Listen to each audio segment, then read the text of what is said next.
right, so before I get into specifics, I do want to talk about universal threading rules. There are some rules that doesn't matter what home domestic sewing machine you're using, whether it's new or old, that have to be done in order for you to successfully sew with your machine.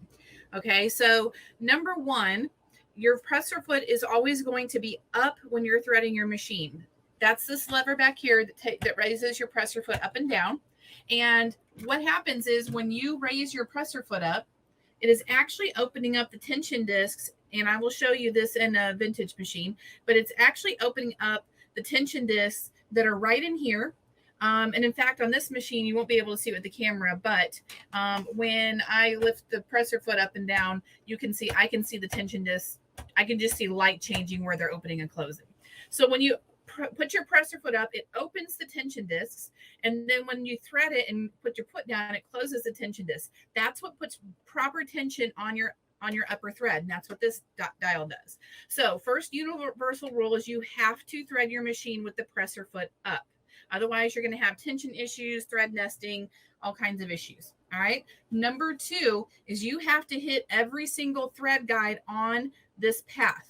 Now, thankfully, most modern machines do have notes on the path that you can follow. But when I'm talking about a thread guide, so you can see up here on the threading, even though this is for bobbin winding, it's here too. You actually go from the spool to the thread guide, then over here, and then as you go down your path, you're going to see there's another thread guide at the needle. So every machine is oriented different, but the path is generally the same.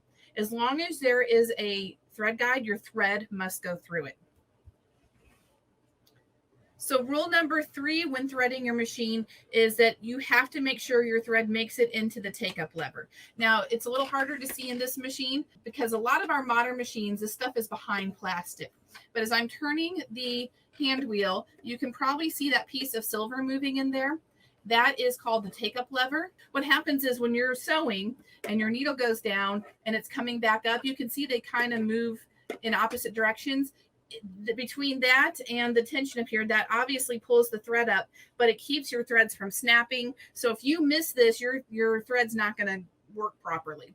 So when you're threading, make sure it's going through that upper take-up lever. On vintage machines, you can actually see the parts that are inside on a plastic machine. So some of you that have not seen vintage machines and don't know how the things on the inside of your machine works, this is what I'm going to cover in this section.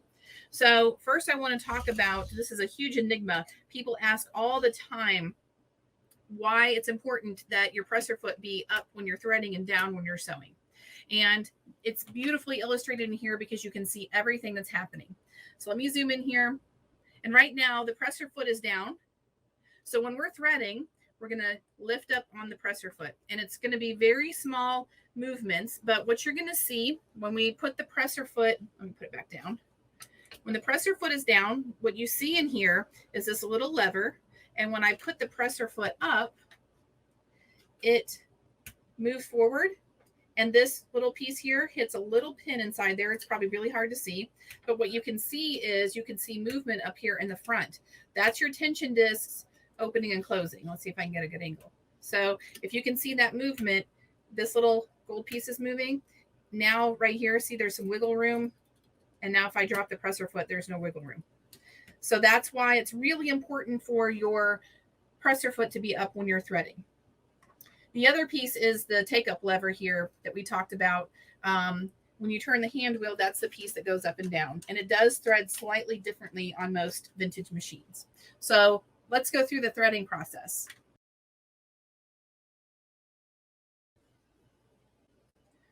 So here we have a Singer Quantum Stylus, which is a really popular modern singering machine.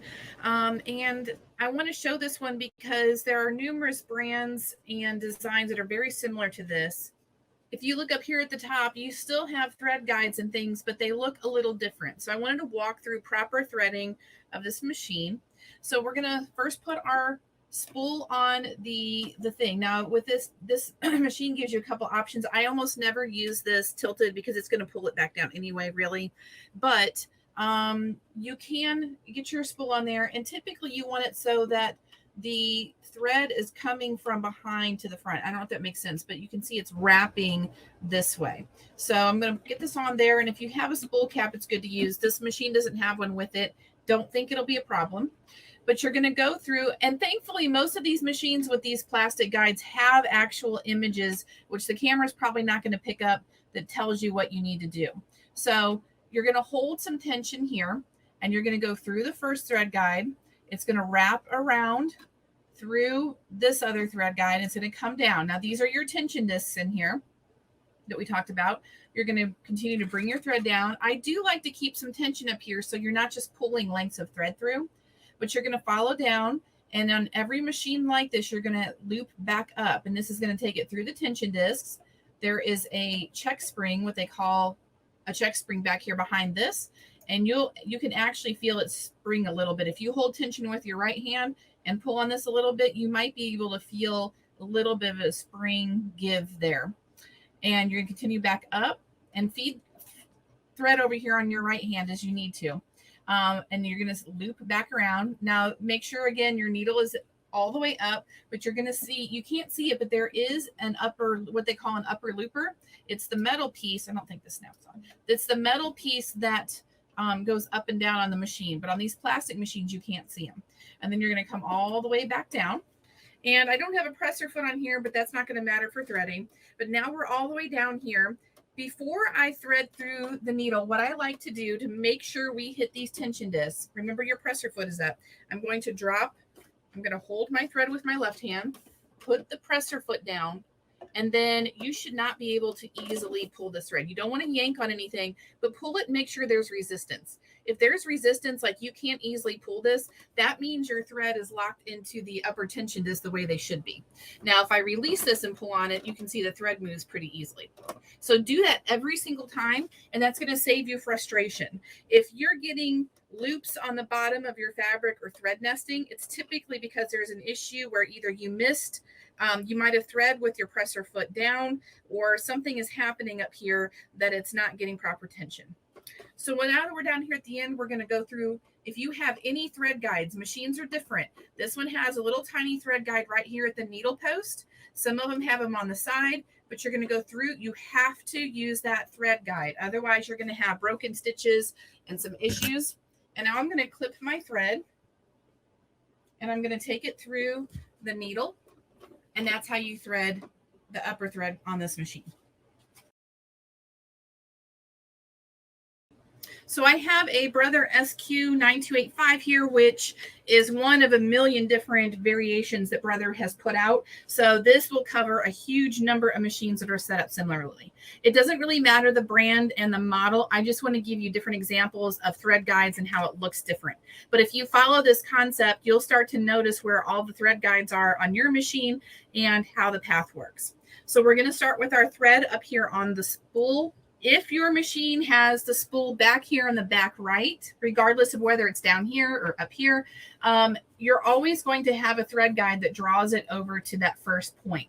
So whereas if yours is up here, like you saw in the other example, if it's up front, it's going to have a thread guide also, but in a different place. But there's always going to be a thread guide that moves the thread over to this path. So we're going to put our thread on the spool, and this, I always like for the thread to come off the back. So it kind of winds in, I don't know what direction you would call this, but it kind of winds this way. All right. So get that on your spool. If you have one of these with the spool pin in the back, you're probably going to have a spool pin on it to keep it on there, not vibrate off. So you're going to undo a little bit of length of thread. And we're going to go through, I'm going to tilt this up so you can see. We're going to go through this first thread guide. So you're going to just snap it in. And then you can see there's even a picture telling you to thread this through. So I keep a little tension on the thread with my right hand, and you're just going to guide it through this up here. And now we're in our thread path. So make sure your presser foot is up. Very important that your presser foot is up. So these tension discs right here, your tension discs are in this space. If you find your dial, the tension discs are going to be really close by. So before I go any further, now that I have it through, what I like to do at this stage is go ahead and put my presser foot down and I'm going to just gently pull on the thread. There's resistance. If you have no resistance at all, then there may be an issue with your tension disc that you need to get checked out. When you lift up the presser foot, you can see I can easily pull this thread. Okay. So now we're going to, now that we know that's okay, we're going to come up. And again, if you put your presser foot down and you pull on this, you can feel a little spring now. You can feel that spring that's behind this plastic engage. If yours is really hard to move through there with the presser foot up, so with the presser foot up, if I draw this up, it moves very smoothly. If yours feels like it's catching, you may have an issue with the spring and you need to have service. All right.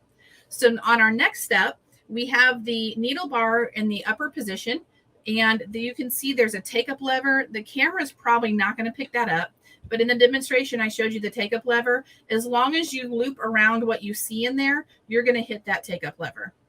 And then you're going to come back down.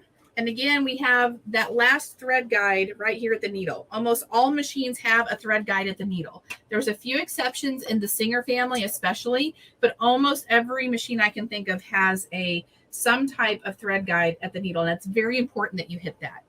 And then from here, we're going to thread our needle. If I can do that around the camera. And then you're going to draw that under your foot. And that's how you thread these machines and similar.